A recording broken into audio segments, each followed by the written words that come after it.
On July 7, 1991, a chilling discovery was made in Flagstaff, Arizona, the mutilated bodies of 4 college girls in a dorm room. The evidence pointed to one man, Jackson Allred, who was immediately arrested. One of the victims was his own girlfriend. But the story took a bizarre turn when Jackson confessed something truly unbelievable to the detectives. He claimed a werewolf committed the murders. Jackson was declared insane, unfit to stand trial, and has resided in the Arizona State Mental Hospital ever since. He's told the same story, never deviated, to countless people over the years. This is his story, as transcribed by a journalist who interviewed him in 2006. "Help me, someone. Please, God, help me." The screams echoed in my mind as my flesh was being ripped and torn apart by something I'd never seen before, something I never believed existed until that fateful night. I tried to move, to get away, but the beast was far too massive for me to even budge.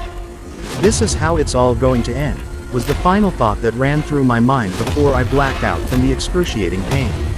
I grew up in an extremely religious household. So religious, in fact, that my own mother kicked me out of the house when I was just 18 years old for dating a girl who wasn't a member of her church. Even with my father objecting to my sudden exodus, my staunch mother made me leave. I angrily packed up my stuff and left, never to return. Being young, I had little to no money saved, so I had to take the first job I could find if I wanted to eat. This was back when we had to search for jobs in the classified section of a physical newspaper. I scanned through the job section of the classifieds and found a job I was fairly certain I could get, a nighttime security job at Crescent Moon Lake, out by Sedona. The only problem was its distance from where I was forced to live after my mother gave me the boot, which just so happened to be my cousin's apartment with his wife and their newborn baby. I called the company and landed an interview for the following day. I went to their office around noon, and after a mere 10-minute interview, I had the job. This didn't surprise me. I always prided myself on my ability to get along well with almost anyone, even the most difficult of people. The person at the office told me I was to head out to the security shack at Crescent Moon Lake the following day at 6 p.m. to be trained by the daytime security guard. As I rode home on my motorcycle, I realized the person who did the interview had failed to tell me the name of the person I was going to train with. Oh well, not a big deal, I thought. The following evening arrived, and as I cruised along the empty country road heading towards Crescent Moon Lake, an unnerving eeriness came over me, and an almost painful shiver went up my spine. What the hell was that? I thought to myself. I shrugged it off, attributing it to the usual jitters of starting a new job. As the security shack came into view, I could see the security guard who was going to train me standing out front, smoking a cigarette. As I pulled up and turned off my motorcycle, he flipped his cigarette to the ground and said, "You must be Jackson. They said you'd be coming. I hope you brought a shitload of coffee," he said with a grin. I could see he was middle-aged, his teeth dark yellow from years of smoking. "Yes sir, that's me. They didn't tell me your name, though," I replied. "My name is Everett. Come inside. This is an easy job, but there are a few things I have to show you before I take off for the day," he responded. I climbed off my motorcycle and followed him into the shack. As I walked in, the putrid smell of cigarette smoke and sweat hit me in the face. I almost gagged but held it in as best I could. It gets hot here in the summer, and I could only imagine how sweaty a person would get sitting in the shack all day. Everett turned around and said, "You'll mostly sit here in this chair, but every 2 hours you have to get up and walk the perimeter. See this here portable clock? If you turn it around, you'll see it has a keyhole. There are places throughout the perimeter that have keys hanging from a chain on them. You have to insert the key and turn it. This indicates you've walked the perimeter because as you turn the key, it marks the time on a piece of paper inside the clock. Now, let's go walk the perimeter so I can show you where the keys are." I didn't say anything, just nodded my head that I understood. Everett turned and walked out of the shack with me in tow. We spent the next 30 minutes walking the perimeter, and Everett showed me where the keys were located and explained the ropes. As we made our way back to the shack, Everett suddenly turned and said something that left me speechless. "I'm going to give you a piece of advice I've given every nighttime security guard, but none seem to listen, and they never seem to come back to work after. If it's a full moon, you stay inside the shack with the door closed and locked. You follow that advice, and you'll be just fine. All I could do was nod my head that I understood as we continued walking towards the shack. A lot of thoughts went through my mind, and part of me was wondering whether or not he was jerking my chain, teasing the new guy, so to speak. I've always prided myself on being able to read people like a book, but I couldn't tell this time if he was full of it or being serious. Well, I'll see you tomorrow. Remember what I said, Everett said as he lit up another cigarette and started walking towards his car. All I could do was stand there, watching him as he left, not knowing what to think about what he'd said. As I walked back into the shack, the putrid smell hit me again. So, the first thing I did was open the 2 windows the shack had. There was no way I was going to be able to tolerate the god-awful stench. I'd chewed tobacco in the past and liked it somewhat, but I've always hated cigarettes. They always gave me a pounding headache. As I was about to sit down in the chair, I could see the only chair there was, the one Everett had been using. It happened to be made of vinyl, and I could see his sweat secretions on the cushions. I let out a sigh and thought, this is a shitty way to start the first day at a new job. I'd brought some snacks and a sandwich for later, so I set them down on the desk as I proceeded to sit down in that sweat-ridden chair. As I sat down, I noticed the chair was at least comfortable. Well, that's one positive thing, I guess, I thought. I sat there for quite a while, thinking about many different things. I was still hurt and resentful that my own mother would kick me out of the house for something as foolish as dating a girl that didn't meet her so-called approval. My girlfriend was just as kind and good as most of the people that went to my mother's church. Her church was full of hypocrites who always judged everyone else, even though they were always preaching the fact not to judge others. I just shook my head and thought, I'll never understand how some people think. My thoughts then turned to what Everett had told me about not going out during a full moon. When is the next full moon? I thought, realizing I'd never really cared before now. There happened to be a calendar on the wall in the shack that had the moon cycle on the dates. I scanned it and could see the next full moon was 3 days from today. I sat back down in the chair and dozed off for a while, going in and out of sleep. After a while, I jolted myself back to reality and realized an hour and 45 minutes had passed, and it was almost time for me to walk the perimeter. The sun hadn't quite set behind the mountains, which was a good thing, this being only my second time to walk the perimeter, and I wanted to make sure I could find all the keys during the daylight hours. I stood up, grabbed the clock, and left the shack to make my rounds. As I walked the perimeter, I noticed how eerily quiet it was and how the lake looked like glass as there was no wind. I started to whistle to myself to lighten the mood as my thoughts went back to what Everett had said, and the hairs on my arms stood up. Crazy old bastard, I thought, just trying to scare me. It only took me about 20 minutes this time to walk the perimeter. Everett wasn't there, and I walked faster than he did. It was almost 9:30 p.m. when I checked my watch as I walked into the shack and flipped the light switch on. My stomach started to growl, and I decided it was time for some snacks. I also decided to set the alarm on my watch for 2 hours later, just in case I fell asleep so I wouldn't miss a perimeter walk. I'd never worked nights before, and I had no idea if I was going to be able to stay awake. I sat there munching on some potato chips and thought about what my girlfriend was up to at the moment. I was missing her and hoped she was missing me too. The next thing I knew, I was startled awake to the sound of the alarm going off on my watch. The bag of chips I was holding fell to the floor. Oh hell, this is going to be much harder than I thought, I said to myself. It was only 11:30 p.m., and I'd already fallen asleep. I rubbed my eyes as I stood up and grabbed the clock off the desk. I reached down and opened the desk drawer to look for a flashlight.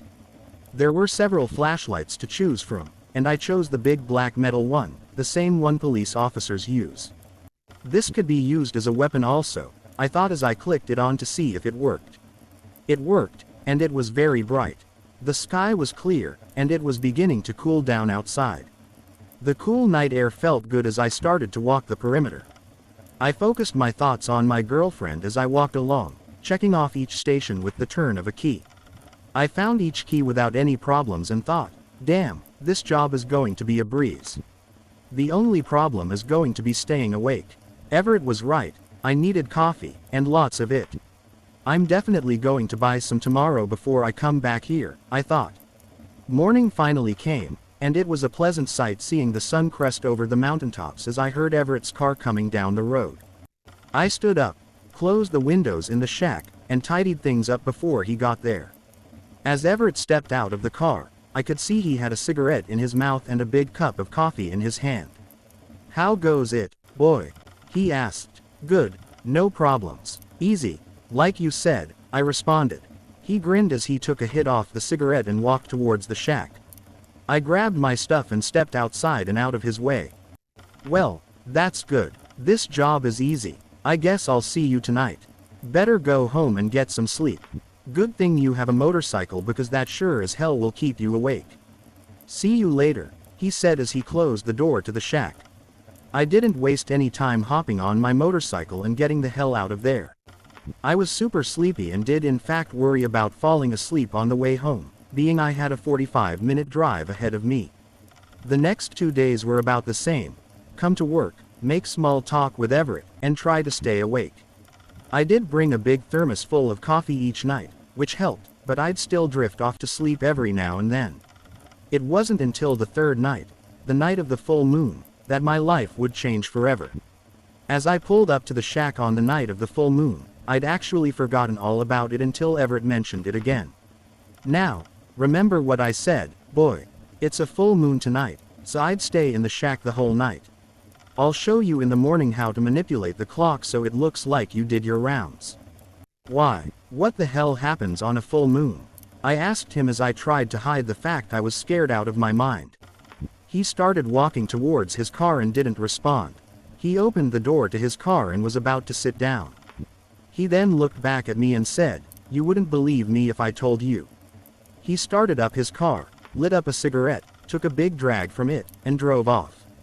I stood there speechless, not knowing again what to think or whether or not to believe him. What the hell could be so scary and dangerous out here? I thought. I went inside and shut the door to the shack, put my snacks, lunch, and coffee on the table, then plopped down on the sweaty chair. My mind was spinning at this point. Part of me wanted to just up and quit and leave immediately. The other part of me was curious as to what he meant exactly. Part of me still believed he was just pulling my chain.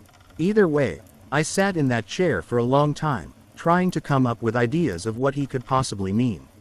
I kept trying to figure out what a full moon would have to do with it. One thought did come to my mind as I said aloud to myself, "Nah, no way on God's green earth could that be."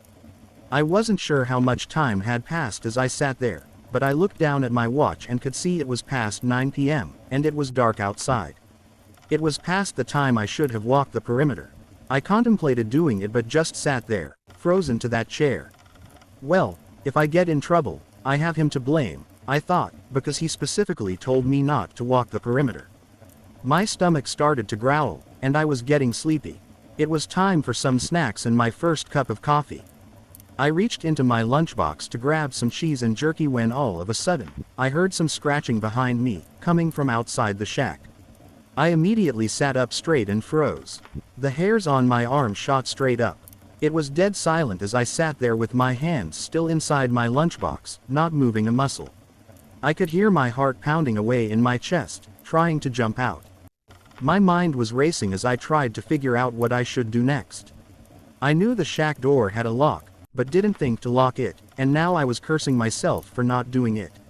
I decided the first thing was to lock the door as fast as I could. I whispered to myself, "On the count of 3, I'll rush over to the door and lock it. 1, 2, 3. I jumped up from the chair as fast as I could and ran over to the door. It was a deadbolt, so I flipped it as fast as I could while I kept my shoulder against the door so nothing could come inside.